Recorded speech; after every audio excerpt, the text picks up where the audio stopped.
नमस्कार साथियों, कैसे हैं आप सभी लोग। आशा करता हूँ आप सभी अच्छे होंगे।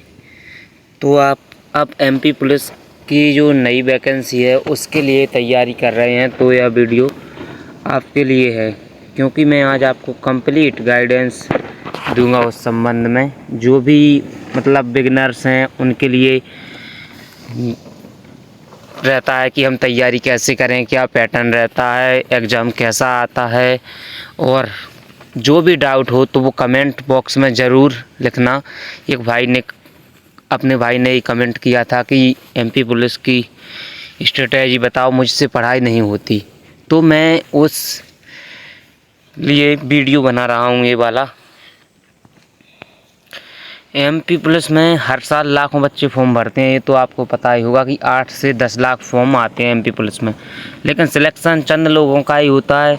रीज़न तो आप सबको पता है कि लोग कुछ भी पढ़े जाते हैं, उनको इतना ज़्यादा अनुभव नहीं होता, क्योंकि कुछ लोग पहली बार ही एग्ज़ाम देते हैं तो उनको पता नहीं होता कि क्या पढ़ना है, क्या छोड़ना है। और कंसिस्टेंसी की कमी, अब लोग अभी पढ़ लिया, 4 दिन बाद पढ़ लिया, 5 दिन बाद पढ़ लिया, ऐसे एक गैप बनता जाता है पढ़ाई में। तो पीछे का जो भी हमने पढ़ा है वो सब भूल जाते हैं। रिवीजन सही समय पर ना करना, सिलेबस कंप्लीट ना करना, और कंसिस्टेंसी की कमी। सबसे पहले बात करते हैं हम यहाँ पर रिटन एग्ज़ाम की। तो जो भी हमारा रिटन एग्ज़ाम होता है उसमें 3 ही सब्जेक्ट आते हैं, ये वाले 3 सब्जेक्ट्स आते हैं। जीके जीएस में क्या क्या आता है? साइंस। मेन बात आपको साइंस को अभी से लेकर चलना है, और करंट अफेयर्स को हम एग्ज़ाम के टाइम पर ही कंप्लीट करेंगे, एक महीने पहले। और इसमें एमपी जीके इसको अभी से लेकर चलना है, और इस तरीके से लेकर चलना है कि इसके क्वेश्चन आते हैं एग्ज़ाम में, आते हैं इसके क्वेश्चन 7 से 8, तो मैं कम ही बोल रहा हूँ, 7 से 8। और यहाँ पे इसके क्वेश्चन 10 से 12 भी आ जाते हैं, कभी कभार आए हैं। ऐसी शिफ्ट्स हैं जिसमें क्वेश्चन एमपी जीके के 10 से 12 आए हैं। तो आपको कुछ नहीं करना है एमपी जीके के लिए। आपको परीक्षा धाम की बुक हो आपके पास,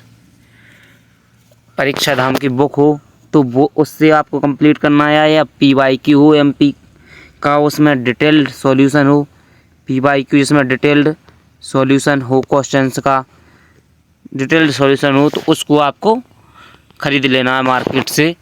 तो आपकी एमपी जीके पक्की हो जाएगी। और कुछ वीडियोज़ यूट्यूब से देख लेनी है, क्योंकि आपको किताब से पढ़ने में थोड़ा टाइम लगेगा, सही से समझ नहीं आएगा, तो कुछ वीडियो यूट्यूब से देख लेना। अब जीके जीएस में एमपी जीके हो गया, और Indian history, Indian geography, static GK, economics, और भी टॉपिक्स हैं जिनसे हमारे क्वेश्चंस बनते हैं। जीके जीएस हो गया। अब मैथ्स एंड रीजनिंग, ये दोनों सब्जेक्ट्स, जीके का कोई भरोसा नहीं है, कहाँ से ज़्यादा आए, कहाँ से कम आए। तो जीके को तो हमको साथ में लेकर चलना है, पीवाईक्यू ज़्यादा लगाना है क्वेश्चन। पीवाईक्यू से बन जाते हैं क्वेश्चन, 60 से 70% क्वेश्चन पीवाईक्यू से बन जाती हैं, और थोड़ी 2-3 क्वेश्चन हमको करंट के उसी समय पे करंट का पढ़ लेना है, 1 महीने पहले जस्ट, तो हमारा वो भी बन जाता है। अब हमारे सब्जेक्ट्स रहे मैथ्स एंड रीजनिंग। तो ये फुल स्कोर सब्जेक्ट होते हैं। इसमें आपके, जैसे कि मैं आपको बताऊं, मैथ्स एंड रीजनिंग बताते हैं 65 नंबर के आते हैं, कभी कभार 1-2 नंबर ज़्यादा कम हो जाते हैं। इसमें रीजनिंग में एक नया सब्जेक्ट, नया विषय, नया चैप्टर मैं आपको बोलूं तो मेंटल एबिलिटी ऐड हुआ था, और आ जाता है कभी कभी, पहले से ही आ रहा। तो इसके क्वेश्चन 7 से 8 क्वेश्चन एग्ज़ाम में देखने को मिले। अब बताओ, अब आपको रीजनिंग में और मैथ्स में एक ही चीज़ करनी है कि आपको पहले इनका संपूर्ण सिलेबस कंप्लीट करना है, क्योंकि यदि आपने अगर सिलेबस ही कंप्लीट नहीं किया तो अब जैसे मान के चलो आपने रीजनिंग सारी रीजनिंग पढ़ ली, मैंने कई लोगों को देखा जो पढ़ाकू स्टूडेंट्स हैं उन्होंने, लेकिन जो बेसिक अंडरस्टैंडिंग होती है मेंटल एबिलिटी की उससे क्वेश्चन सॉल्व हो जाते हैं। लेकिन कुछ लोग थोड़ा रटने टाइप के होते हैं, उनको बेसिक भी पता नहीं होता मेंटल एबिलिटी का, तो उस कारण उनके 7 से 8 प्रश्न खराब हुए हैं। अब 7 से 8 प्रश्न गलत होना, समझ लीजिए एक एक नंबर से सिलेक्शन होता है, तो आप तो उस रेस से बाहर हो जाओगे, क्योंकि यहाँ पर आपको सारे टॉपिक्स को छूते हुए चलना है। तो अब मैथ्स और रीजनिंग में फुल स्कोर करना है। कैसे मैथ्स का सिलेबस कंप्लीट करें, कैसे जीके का सिलेबस कंप्लीट करें, कैसे रीजनिंग का, तो इस पर मैं अलग से वीडियो बना दूंगा यदि आपको इसकी ज़रूरत हो, तो कोई डाउट हो तो। अभी सबसे पहले अपन बात करते हैं मैथ्स को किस तरीके से कंप्लीट करेंगे हम।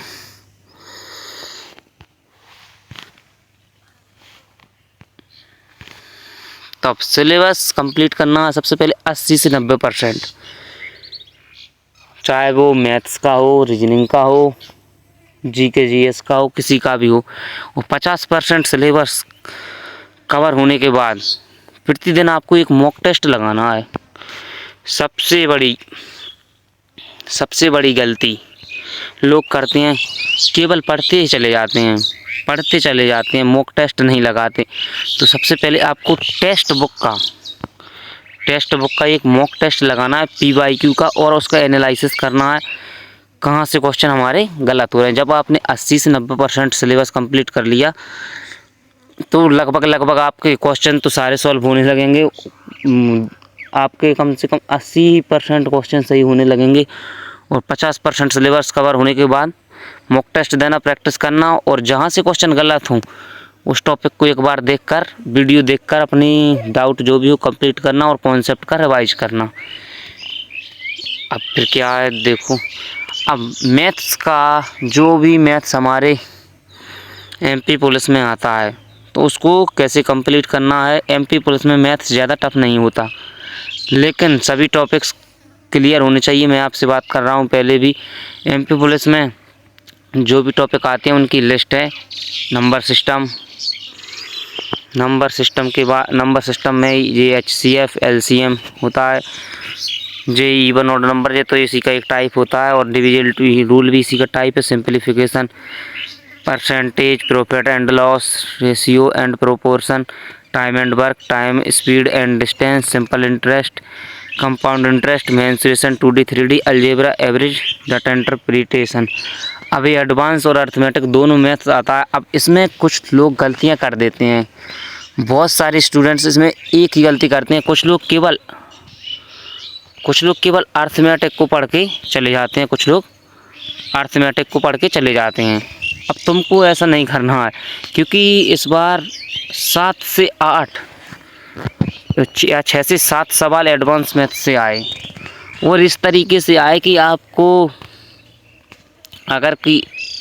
एडवांस मैथ्स की नॉलेज नहीं होती तो आपको जो एडवांस मैथ्स आपने नहीं किया, बिल्कुल भी टच भी नहीं किया उसके सिलेबस को, तो फिर आप सिलेक्शन से बहुत दूर हो। क्योंकि इस बार ऐसे सवाल आए, उसकी परिभाषाओं से संबंधित सवाल आए थे, तो आप लोग इसको मतलब थोड़ा फाउंडेशन वगैरह से ही पढ़ना, क्योंकि यूट्यूब पर खाली प्रैक्टिस वाले सेशंस मत देखना तुम, या फिर किसी भी कोर्स में जो अच्छे डिटेल्ड वाइज समझाया हो उसी से ही कंप्लीट करना। क्योंकि सवाल अब डायरेक्ट की जगह थोड़े घुमावदार तरीके से पूछे जाते हैं, जिसमें स्टूडेंट्स को अगर पूरी जानकारी होती है तो आसानी से बन जाते हैं। जैसे कि त्रिभुजों से रिलेटेड परिभाषाएं आई थी, और वो उसका माध्यिका वगैरह से संबंधित क्वेश्चंस आते हैं, और जो भी परिभाषाओं से क्वेश्चंस बनते हैं वो आपको पहले से ही आपके सिलेबस में होते हैं। मैथ्स की बे टॉपिक्स पर बात कर लेते हैं, जो सबसे ज़्यादा जिनसे क्वेश्चंस रिपीट होते हैं। जैसे कि मैं आपको बताऊं, मैथ्स में 4-5 टॉपिक्स ऐसे होते हैं जिनसे क्वेश्चंस हमेशा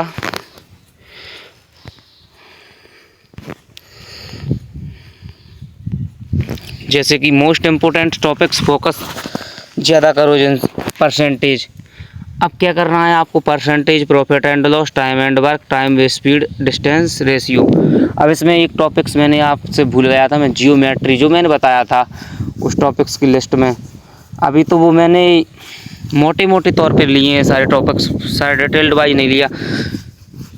percentage, profit and loss, time and work, time speed and distance ratio, इनसे ही लगभग आपके 70 से 80% क्वेश्चंस इनसे ही बन जाते हैं, इनसे ही बन जाते हैं आपके 70 से 80% क्वेश्चंस। और आपको क्या करना है, सारे टॉपिक्स कवर करने हैं, उनके सारे टाइप्स कंप्लीट करने हैं, कम से कम 2 बार तो एक चैप्टर की वीडियो आपको देखनी है, तभी अच्छे से आपका डाउट क्लियर होंगे। यदि आप पहली बार में ही समझ जाते हैं तो ठीक है, नहीं दो से तीन बार वीडियो देखो 2x पर और प्रैक्टिस करो। सबसे ज़्यादा मेन बात है प्रैक्टिस की। इन सभी चैप्टर्स के आप PYQ देखना, बहुत ही सरल आते हैं। और लेकिन अगर आपने सभी टॉपिक्स को टच नहीं किया तो फिर आपके वो सारे क्वेश्चंस गलत हो जाएंगे। तो आशा करता हूँ आप सभी को वीडियो अच्छा लगा होगा। यदि आपको कोई भी डाउट हो, कैसा भी डाउट हो, तो मुझे कमेंट बॉक्स में ज़रूर बताना, क्योंकि मैं उसी आधार पर वीडियो बनाऊंगा। अभी मुझे पता नहीं कि तुम्हारे क्या डाउट हैं, क्या तुमको समस्या आ रही है पढ़ाई के दौरान, तो वो सब मुझे बताओ, फिर मैं आपको कंप्लीट वीडियो दूंगा। बहुत बहुत धन्यवाद।